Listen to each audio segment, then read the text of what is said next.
Bien-aimés dans le Seigneur, Shalom.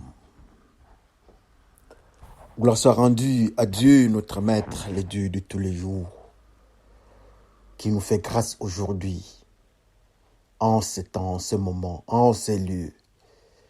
Il nous fait grâce pour écouter sa parole par une courte exhortation. Alors, c'est votre frère Bifalo Bifoulou du ministère de l'Armée Bleue. Aujourd'hui, le 24 octobre 2020, il est 21h36 chez nous. Avant de faire un pas de plus, nous nous laissons entre les mains du Seigneur. Prions le Seigneur. Le Dieu merveilleux, le Dieu Alpha, Oméga, le début, la fin. Nous nous présentons devant de vous pour vous dire merci. Merci pour la vie. Merci pour le pardon de nos péchés. Et merci pour la grâce et le salut en ton Fils Jésus-Christ. Nous voulons entendre ta parole. Que cette parole vienne réellement de toi, pas du cœur de l'homme. Que cette parole ne vienne pas de nos pensées ou sentiments, émotions, mais plutôt que ce soit une révélation du Saint-Esprit. Père, par le nom de Jésus-Christ, nous te glorifions. Et nous disons tous Amen. Bien-aimés dans le Seigneur, Dieu nous a toujours fait grâce. Quand nous péchons, il nous punit, mais il est prêt et il est là. Il veut nous guérir, il nous pardonne afin que nous soyons participants dans son royaume. Aujourd'hui, au devant de vous, votre frère Bifalo Bifoulou va vous exhorter, il va vous parler. Un message intitulé « Jésus flasha ». Et Jésus flasha. Nous avons deux petits textes. Le premier texte, nous sommes dans Acte 9, du premier jusqu'à son 8e verset. Acte 9, du premier verset jusqu'à son 8e verset. Lisons par le nom de notre Seigneur Jésus-Christ. Cependant, Saoul, respirant encore la menace et le meurtre contre les disciples du Seigneur, s'est rendu chez le souverain sacrificateur et lui demanda des lettres pour les synagogues de Damas, afin que s'il trouvait des partisans de la nouvelle doctrine, hommes ou femmes, il les amena liés à Jérusalem. Comme il était en chemin et qu'il approchait de Damas, tout à coup une lumière venant du ciel, resplendissant autour de lui. Il tomba par terre et il entendit une voix qui lui dit « Saul, Saul, pourquoi me persécutes-tu » Il répondit « Qui es-tu, Seigneur » Et le Seigneur dit « Je suis Jésus que tu persécutes. Il te sera dur de réjamber contre les aiguillons. » Tremblant et saisi d'effroi, il dit « Seigneur, que veux-tu que je fasse ?» Et le Seigneur lui dit « Lève-toi, entre dans la ville, on te dira ce que tu dois faire. » Les hommes qui l'accompagnaient demeurèrent stupéfaits. Ils entendaient bien la voix, mais ils ne voyaient personne. Saul se releva de terre, et quoique ses yeux fussent ouverts, il ne voyait rien. On les prit par la main et on les conduisit à Damas. Nous disons tous Amen. Alors le deuxième texte que nous avons, c'est dans Lévitique 21. Lévitique 21 au 17e et 18e verset. Lisons par le nom de notre Seigneur Jésus-Christ.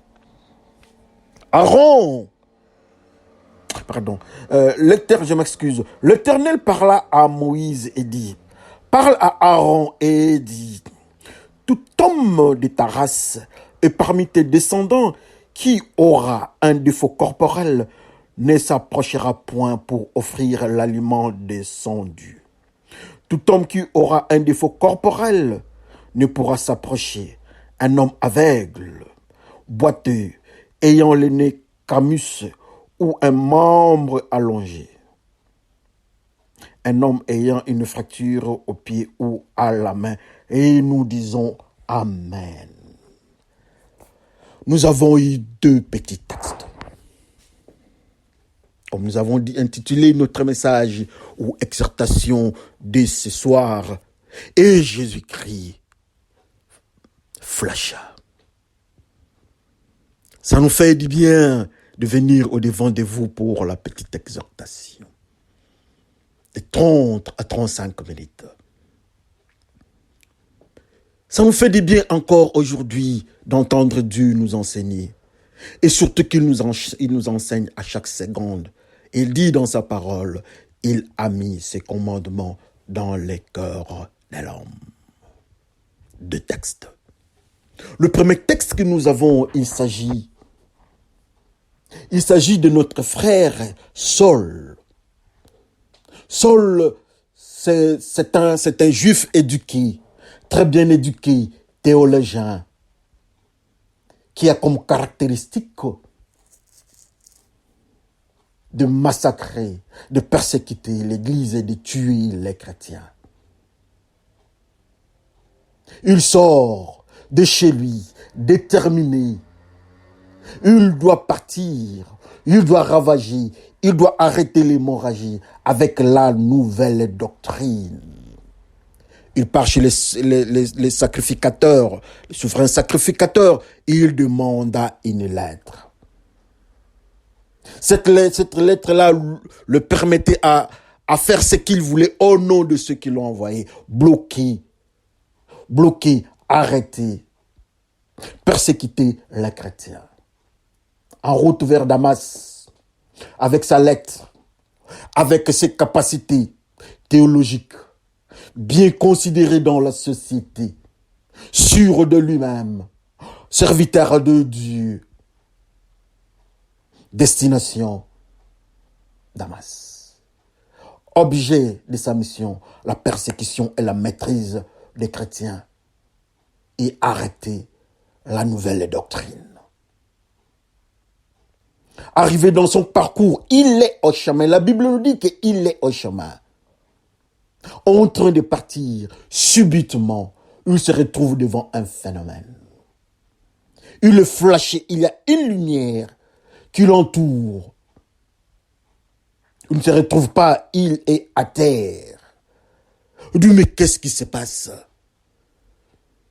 La voix lui dira, mais qu'est-ce qu'il y a avec toi, Paul? Où est-ce que tu pars, Paul? Pourquoi me persécutes-tu? Paul, je m'excuse même, Saul, les théologiens posent la question. Ils posaient la question, mais qui êtes-vous? Qui es-tu, Seigneur? Et la voix répondit. La voix répond à notre frère Saul. Du mot, je suis Jésus-Christ que toi tu persécutes. Qu'est-ce que je dois faire, mon Seigneur? Il dit non. Va. Quelqu'un va te dire quoi faire. Et quelqu'un-là, c'est un frère. Mais ce qui est intéressant, le frère Ananias n'était pas là. Ce qui est plus intéressant, Paul tombe à terre. Et la deuxième dimension, Paul est aveugle. Au devant de Jésus-Christ, en contact. Il est en contact avec la puissance de Jésus-Christ. Il se retrouve aveugle. Le premier texte. Le deuxième texte, c'est dans Lévitique, on nous parle de prêtres, on nous parle des descendants d'Aaron. Ça, c'est Dieu qui parle à Moïse. Il dit, Moïse, mon serviteur, dis à ton frère Aaron, dans sa famille, dans sa descendance, dans sa race, tout celui qui aura un défaut corporel ne s'approchera jamais pour offrir le sacrifice. les aveugles, le boiteux, tout ce que nous connaissons comme infirmité physique, l'homme ne doit pas approcher le service de la sacrificature.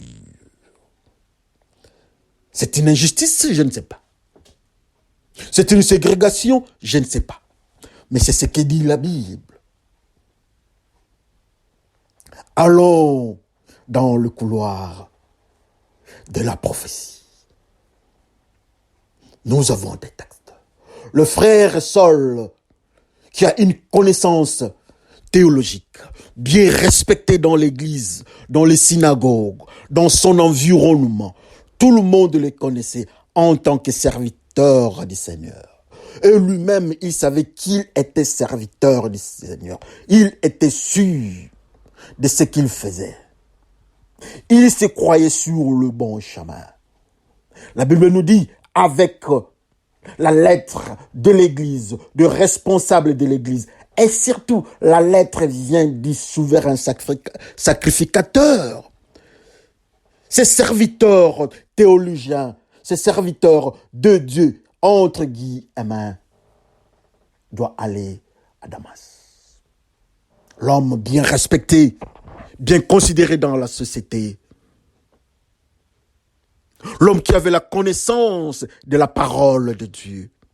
L'homme qui avait fait des études, il pouvait parler, il était même polyglotte, c'est-à-dire avait la capacité de plusieurs langues. Cet homme avait des décisions, avait pris la décision avec d'autres personnes de persécuter l'Église au nom de la parole de Dieu. Mais cette fois-là, il se retrouve devant un phénomène qui s'appelle la parole de Dieu. Il part détruire des humains. Il part enfoncer, arrêter une certaine doctrine que lui trouvait une doctrine démoniaque. Une doctrine de la perdition du peuple de Dieu. Il est dans son chemin pour aller tuer. Pas pour aller donner la vie, mais pour aller tuer. Un serviteur de Dieu qui est sur le chemin, mais pas le chemin de la vie, pas le chemin de l'évangélisation, de la pureté ou de donner la vie en tant que berger, mais il part pour tuer. Un des commandements, ne tuez point. Et la Bible nous dit que cet homme est sur le chemin. Moi, j'aime la précision avec laquelle la Bible nous enseigne. La Bible nous dit que Saul est sur le chemin. Je m'excuse. Pourquoi on doit nous dire que Paul est sur le chemin? Dans la Bible, nous avons deux dimensions du chemin. Nous avons le chemin que nous pouvons mettre de l'asphalte pour nous, la route que l'homme peut façonner, l'homme peut arranger, l'homme peut marcher. Ça, c'est la première dimension, ou bien la première information sur ce qui est du chemin. La deuxième dimension, ou bien la deuxième information, c'est Jésus-Christ qui dit, il est le chemin, la vie et la vérité. Mais comme Paul était en train d'aller annoncer son évangile, assurément, il était sur un chemin. Mais alors, ce chemin-là était le chemin de la vie qui est Jésus-Christ. Le chemin que Paul était, Saul, je m'excuse, ça prend toujours le nom de Paul dans ma tête. Oui, c'est la même personne physiquement, mais dans le monde spirituel, ce sont deux entités spirituelles différentes et même opposées. Mais cette fois-ci, nous parlons d'abord de Saul. Saul est sur le chemin, mais ce chemin-là ne donne pas la vie. Saul est sur un chemin, mais un chemin avec la mission de tuer, de donner la mort. Ou encore, il n'est pas du côté de la vie. Ou encore, il n'est pas serviteur de Jésus-Christ, qui est la vie. Mais au devant des humains, on les considère, on les voit comme étant un serviteur de Dieu, avec des diplômes, avec la considération sociale, avec la considération ecclésiastique, un théologien. avec la considération même littéraire. Il est polyglotte. Il parle plusieurs langues. Au devant des Romains, il parle leur langue. Au devant des Juifs, il est juif. Quelle considération sociale. Mais au devant de Dieu, on constate un phénomène. Saul sur le chemin. On constate les mystères que ces polyglottes, ces serviteurs, j'ai même peur de parler de Dieu, ces serviteurs théologiens, polyglottes, eux sur les chemins, mais le chemin qui est différent des chemins qui est Jésus-Christ, le chemin lui-même. Il est sur un chemin pour ne pas donner la vie, pour ne pas donner Jésus-Christ. Il doit bloquer le chemin de vie qui est Jésus-Christ. Il doit bloquer l'évangile de Jésus-Christ. Mais au nom de Jésus-Christ, au nom de Dieu du ciel, il est considéré dans l'église de Dieu. C'est ce que nous vivons tous ces jours dans nos maisons. C'est ce que nous vivons dans nos sociétés. C'est ce que nous vivons dans nos églises. C'est ce que nous vivons dans nos communautés. Ce n'est pas mauvais. Nous encourageons tout le monde. Tout le monde peut aller à l'église. Tout le monde peut aller écouter la parole de Dieu. Plus encore, tout le monde peut faire des études de la lecture de la Bible ou bien la théologie. Ce n'est pas mal. Paul était aussi un théologien puissant, considéré dans la société. De haute facture, comme les politiciens disent. Mais il y avait une dimension spirituelle qui ne les caractérisait pas. Du côté des enfants de Dieu, on dit qu'il était sur les chemins, mais pas sur les chemins Jésus-Christ. Il était sur les chemins la mort, parce qu'il donnait la mort. Il part pour donner la mort, pour tuer. Il était sur un chemin anti-commandement de Dieu. Le commandement de Dieu dit que non, il ne faut pas tuer. Mais lui, il part pour tuer.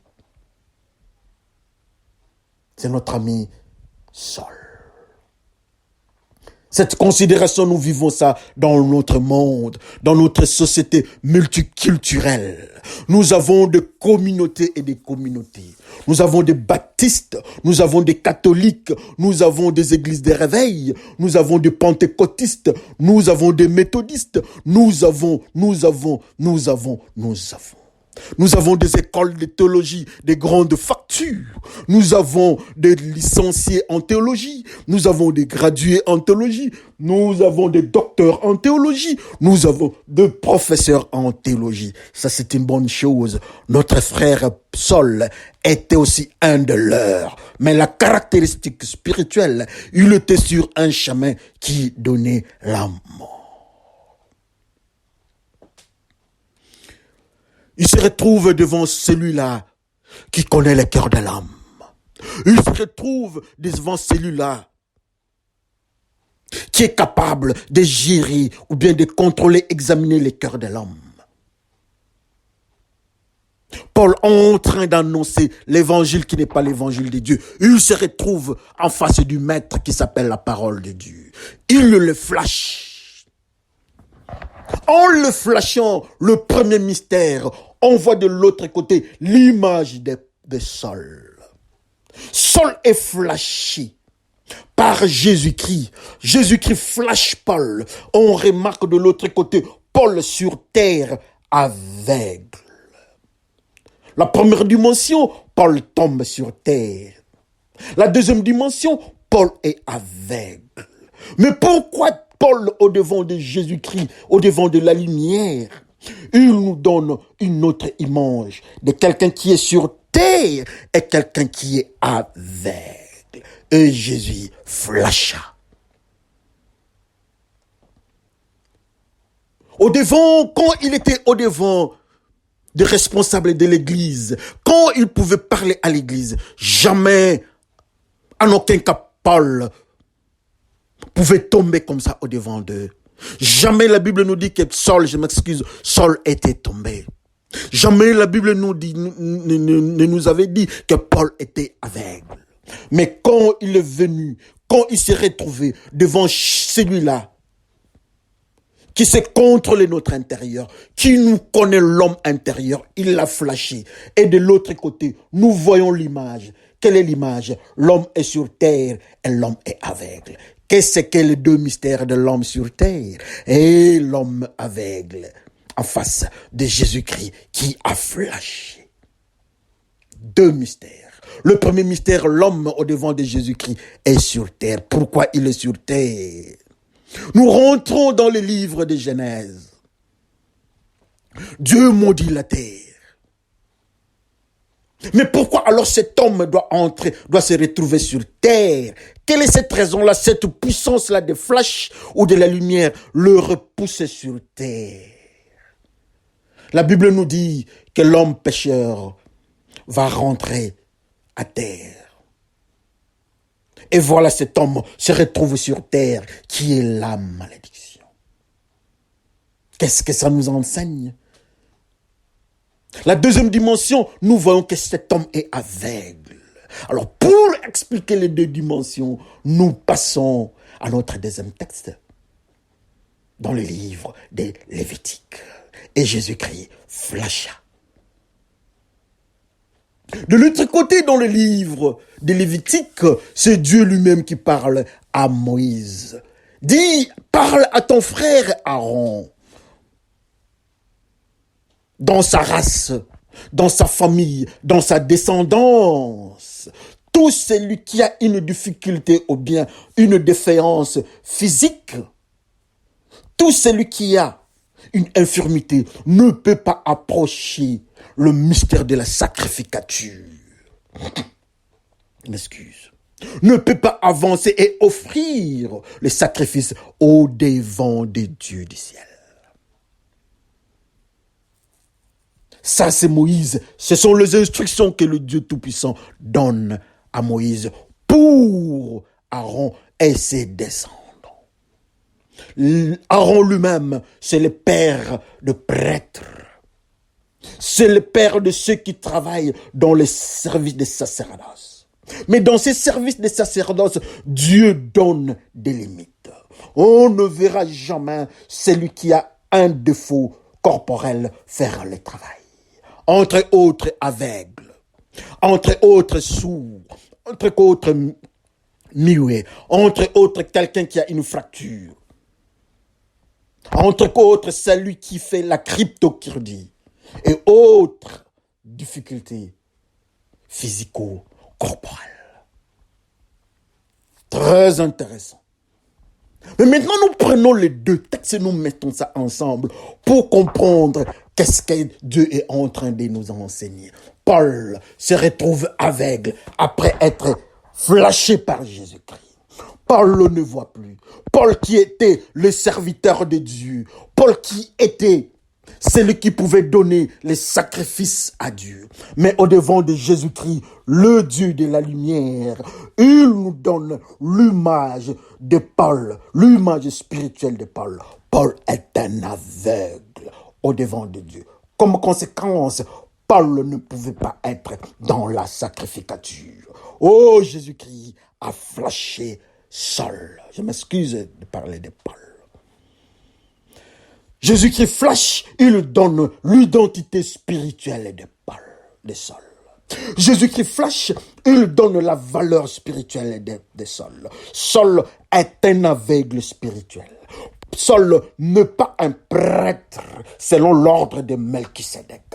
Saul ne peut pas travailler dans le service de la sacrificature. Saul doit être mis à côté. Mais quand on tourne au devant des humains, nous trouvons Saul un grand serviteur de Dieu. Nous trouvons Saul un grand théologien. Mais alors nous autres, quand nous partons au devant de Dieu, nous sommes Saul, les théologiens, Saul, les serviteurs de Dieu, ou bien nous sommes un certain Saul qui est aveugle au devant du Seigneur. Saul, les serviteurs, par terre et aveugle. Nous avons parlé de notre serviteur de Dieu, de notre, je m'excuse, qui n'est pas serviteur de Dieu, que nous appelons Bartimée. Nous parlons un peu de Bartimée. Bartimée est en train de marcher, un aveugle. La Bible nous dit qu'il était. Bartimée était au bord du chemin. Quand on lui a parlé de Jésus-Christ, il a crié, fils de David, aie pitié de moi. Et la Bible nous dira encore, quand Jésus-Christ a entendu sa voix, il a dit, appelez-moi cet homme-là. Mais l'homme en question, quand on regarde, il était aveugle, au bord du chemin, avec son manteau. Quand on lui a dit maintenant, le Seigneur est en train de t'entendre. Le Seigneur a écouté ta voix. Le Seigneur a écouté ta prière. Toi maintenant viens. Deux mystères, cet homme-là que moi j'aime, présente. La première dimension, il quitte le bord du chemin, il monte sur le chemin, le même chemin que Jésus-Christ. Là où Jésus-Christ était, il prend ce chemin-là. Avant d'avancer, il enlève quelque chose. Il jette son manteau d'aveugle. Et il part vers le Seigneur. Et vous connaissez la suite. Hein? Il est guéri de son aveuglement. Il écoute Jésus-Christ. Jésus-Christ le voit. Jésus-Christ l'appelle. Jésus-Christ le flash. La Bible nous dit qu'il était au bord du chemin. Être au bord du chemin, ça signifie on voit le chemin, mais on est à côté du chemin. On ne suit pas le chemin. On est à côté du principe du chemin. Pour dire encore que quand on est à bord du principe du chemin, on constate tout ce que le chemin fait, mais nous-mêmes, nous ne sommes pas considérés. Pour dire encore que le chemin qui est Jésus-Christ, Bartimée ne l'écoutait pas, ne le suivait pas. Oui, c'est vrai. Le principe spirituel de Bartimée était un aveugle. Comme il était aveugle, il ne devait pas être. Ça ne serait pas possible qu'il soit sur le chemin qui est Jésus-Christ. Alors sa place devait être en dehors du chemin. C'est pour cela que la Bible nous dit que Bartimée était au bord du chemin. Un aveugle. Oui, il était aveugle spirituel. Numéro 1. Il était au bord du chemin. Il n'acceptait pas Jésus-Christ. Il n'écoutait pas Jésus-Christ. Il ne suivait pas Jésus-Christ. Aveugle, Bartimée. Il était aveugle. Il n'acceptait pas Jésus-Christ. Mais quand Jésus-Christ l'a trouvé, quand il a entendu la parole de Jésus-Christ, il a approché Jésus-Christ.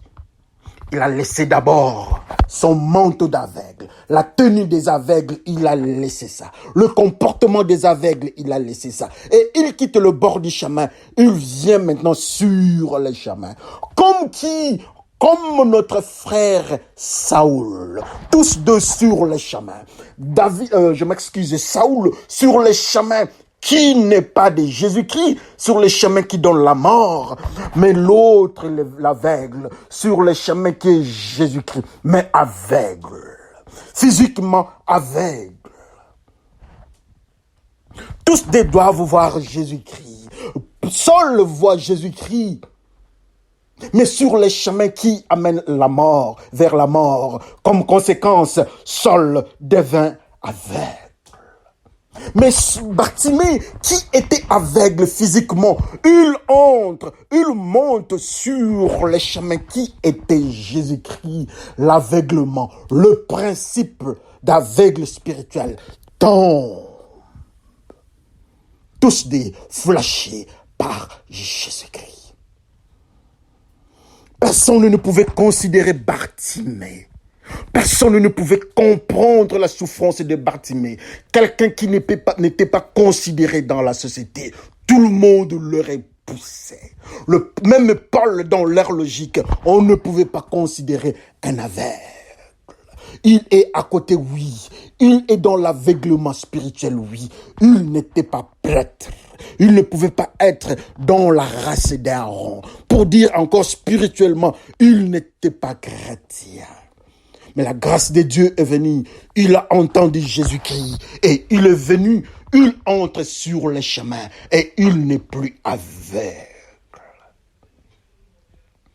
Mais nous autres, qui sommes chaque jour avec Jésus-Christ, nous entendons Jésus-Christ. Deux fois, nous sommes Nous sommes à côté, nous sommes au bord du chemin, avec le même comportement spirituel que Bartimée. On nous appelle de pasteurs, mais nous sommes au bord. Nous n'acceptons pas Jésus-Christ. Nous sommes de l'autre côté. Comme conséquence, nous sommes aussi aveugles.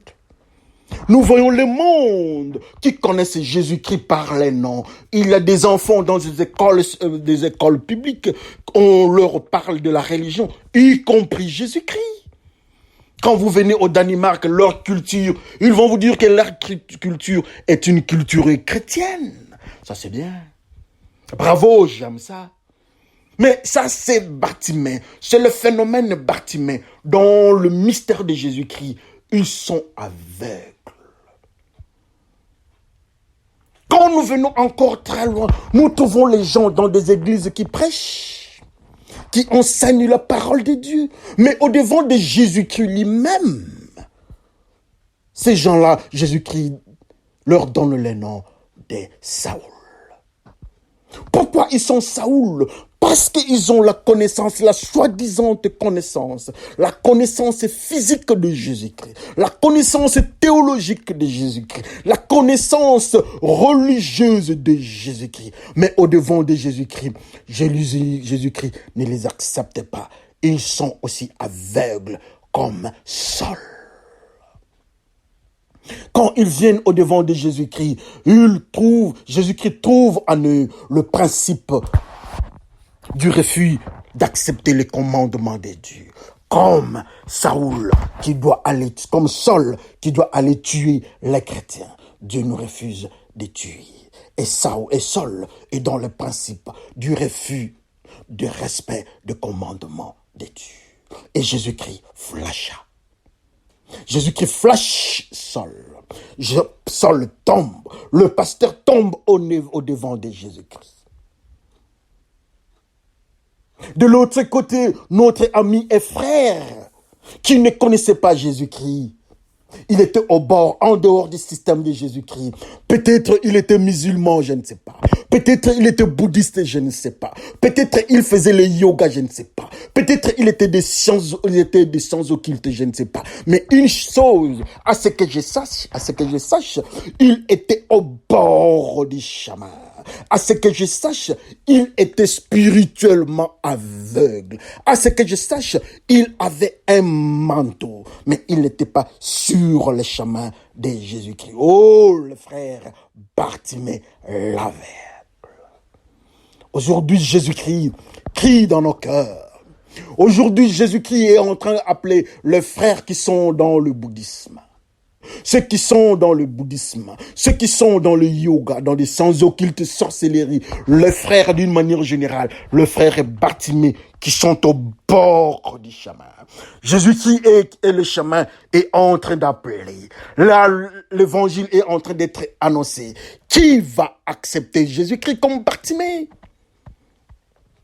Malgré les temps que nous sommes restés en dehors, au bord du chemin, malgré le jour, les années, malgré nos cultures, Bartimée avait connu le même phénomène. Mais le jour-là, quand il avait entendu parler de Jésus-Christ, lui qui était au bord du chemin, lui qui était musulman, lui qui était dans le yoga, lui qui était dans le mensonge, lui qui était aveugle spirituel, lui qui n'était pas dans l'ordre des enfants ou des descendants d'Aaron, le jour-là, il a entendu Jésus-Christ l'appeler. Il a entendu la parole de Dieu. Il a laissé la tenue. Il a laissé la tenue des aveugles. Et il est venu sur le chemin qui est Jésus-Christ. Pourquoi ne pas faire comme le frère Bartimée? Malgré le désordre que nous avons fait dans notre vie conjugale, malgré les imperfections que nous avons manifestées dans notre vie de femmes et hommes, malgré notre comportement en tant qu'un mauvais enfant, malgré nos mauvais comportements en tant qu'un mauvais dirigeant, mais nous sommes seulement ceux qui sont dans le principe de Bartimée. Et Jésus-Christ est de l'autre côté sur le chemin, mais nous sommes au bord du chemin. Et Jésus-Christ nous attend. Ceux qui sont de l'autre côté en train de se taper à la poitrine, ils se disent serviteurs de Dieu. Bravo. Ceux qui sont dans le mystère je ne dis pas que la théologie est mauvaise, loin de là. Mais je dis que la théologie c'est une bonne chose. C'est l'étude de la Bible selon les humains. Comme conséquence, la Bible nous dit que non, il était sur les chemins, mais pour donner la mort en tant que théologien. Il ne donnait pas la vie, il donnait la mort. Il devait aller tuer. Oh, celui qui tue n'est pas dans Jésus que je m'excuse. Jésus-Christ donne sa vie. Celui qui est avec Jésus-Christ, il donne la vie d'un berger, comme David. Mais cet homme, Saul, était là sur les chemins de la mort. Il donnait la mort. Donc, les théologiens, le polyglotte, que tout le monde respectait dans la maison, soi-disant la maison de Dieu, dans les synagogues, n'était qu'un disciple des diables. Comme conséquence, au devant de Jésus-Christ, Jésus-Christ donne les clichés de cet homme. Et ce cliché-là, il est aveugle spirituel. Il n'est pas descendant d'Aaron. Parce qu'il est aveugle. Il est sur terre, sur la malédiction. Il a la malédiction. Il ne peut pas être serviteur. Il ne peut pas prêtre dans l'ordre de Melchisédek. Que ça nous enseigne ce que nous faisons. Nous avons des tenues de l'église. Nous sommes anciens de l'église. Nous sommes serviteurs de Dieu. Nous manipulons l'offrande. Nous chantons dans la chorale. Nous sommes pasteurs anciens. Nous sommes évêques dans l'église et bravo. Quelques jours passés, je sais 2 ou 3 jours, on me parle du pape. Le pape est en train d'accepter le mariage civil des homosexuels. J'ai peur que le pape ait les frères seuls. Parce que dans le principe de Dieu, on ne peut pas soutenir les mariages homme-homme ou bien les mariages des homosexuels.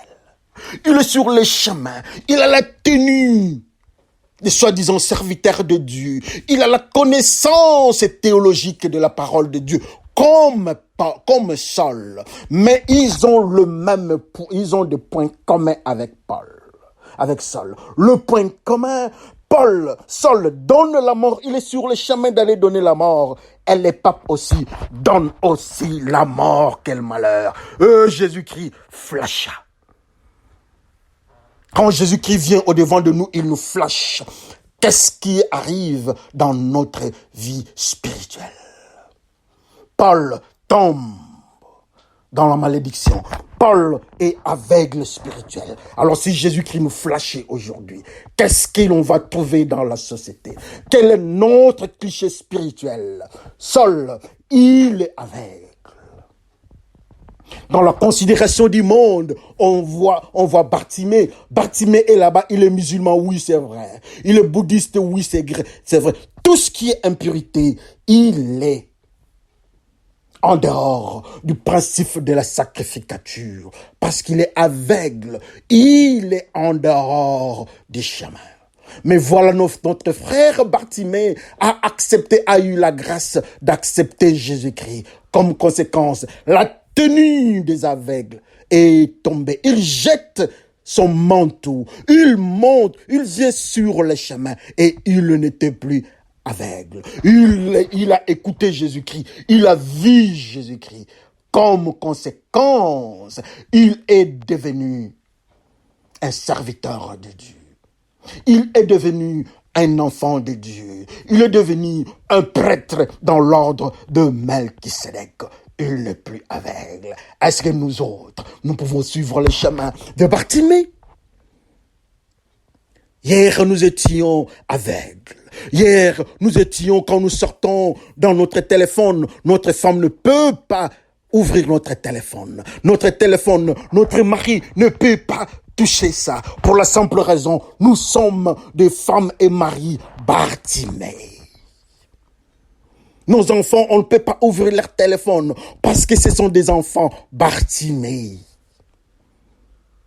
Ce n'est pas grave aujourd'hui. Jésus-Christ sonne encore. Jésus-Christ parle. Il est en train de nous appeler. Nous sommes en train d'avancer au dernier moment. La grâce est encore là. Il crie pour que les gens rentrent dans les chemins comme Bartimée. Oh, Jésus-Christ est en train de crier.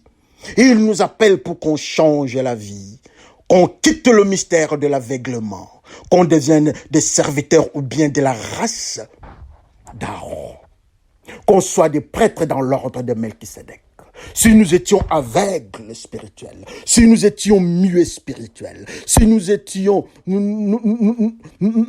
handicapés spirituels, mais quand nous venons au-devant de Jésus-Christ, la Bible nous dit que quand le Messie viendra, les aveugles vont voir, Bartimée a vu. Les muets vont parler, tu vas parler aussi à Dieu dans la prière. Mais la seule condition, c'est de laisser la tenue des aveugles, de quitter le bord du chemin. Venez sur le chemin qui est Jésus-Christ, et Jésus-Christ va nous délivrer de ces handicaps, de ces infirmités, pour que nous soyons aussi un des enfants d'Aaron, qu'on appelle des prêtres selon l'ordre de Melchisédek. Jésus-Christ flash. Jésus-Christ flash aujourd'hui. Nous qui sommes les responsables de l'Église, nous avons des robes de l'Église, nous qui sommes appelés enfants de Dieu ou bien prêtres à l'Église, Jésus-Christ vient avec sa lumière, le flash pour que nous voyions ce que nous sommes. Dans les églises, ce sont des pasteurs qui abusent les femmes d'autrui, ce sont des pasteurs seuls, des anciens qui abusent l'argent de l'Église, ce sont des anciens seuls. Ceux qui manipulent l'argent de l'Église,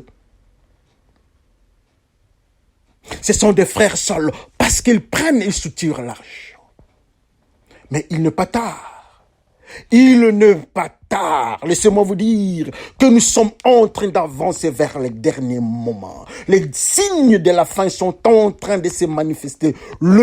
Chaque jour, les choses changent. Cette grâce-là est encore là, de quitter Saul pour devenir Paul, de laisser l'évangile de la théologie dans le mensonge et de suivre Jésus-Christ en allant de l'autre côté des chrétiens. Et les chrétiens ont accepté Saul pour devenir Paul. C'est Dieu qui donne les témoignages à Ananias. Est-ce que Dieu peut aussi donner notre témoignage aux autres que nous sommes plus seuls, mais nous sommes Paul? Dieu donne les témoignages. Ce n'est pas nécessaire que nous-mêmes nous fassions notre témoignage. Nous étions dans l'eau, nous étions dans des sirènes, nous étions des magiciens. Bravo, ça c'est entre nous les humains. Mais est-ce que Dieu aussi donne les témoignages comme il a donné les témoignages du frère Saul à Ananias? C'est votre frère. Mais il était un tueur. Il dit oui, cette fois ici, c'est mon serviteur.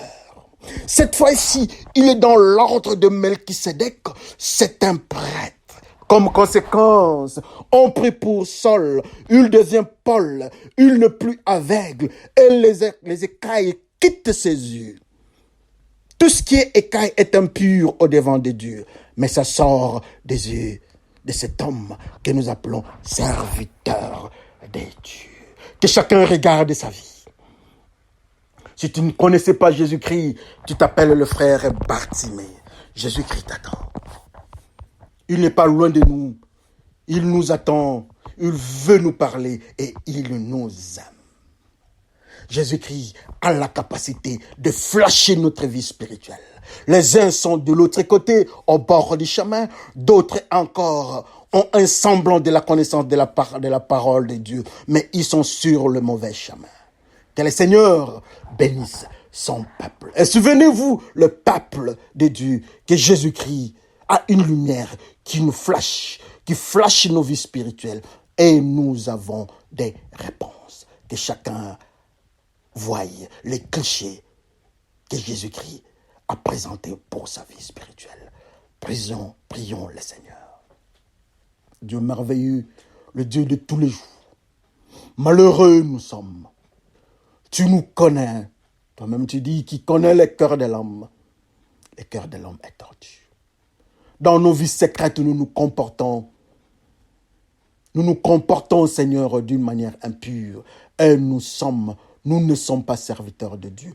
Nous ne sommes pas de la race d'Aaron. Nous sommes malheureux. Quand nous voyons notre cliché spirituel, Seigneur, nous sommes des sols. Et comme conséquence, nous sommes aveugles spirituels. Mais aujourd'hui, je viens au-devant de toi. Je me reconnais, Bartimée. Je suis malheureux. J'étais dans le péché. J'étais aveugle. Mais je t'entends, Seigneur, aide-moi à jeter mon manteau impur et que je sois sur le chemin qui est Jésus-Christ et que je sois délivré dans l'aveuglement spirituel. Que je voie que c'est que tu m'enseignes pour que je sois encore enfant de Dieu et serviteur de Dieu dans l'ordre de Melchisedec. Merci Seigneur pour ceux qui étaient tes serviteurs, mais qui étaient dans la fausseté, dans le péché caché. Ce sont des sols. Mais tu les as délivrés aussi. Ils se sont retrouvés assis par terre, aveugles. Malgré nos considérations, Seigneur, que tu leur pardonnes, Seigneur. Oui, Seigneur, c'est possible avec toi.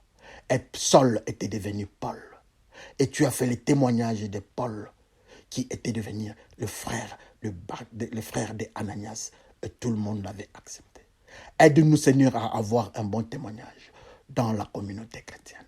Au nom de Jésus-Christ, Père, nous te glorifions. Nous élevons ton nom, Seigneur. Nous disons tous, Amen. Que le Seigneur bénisse son peuple.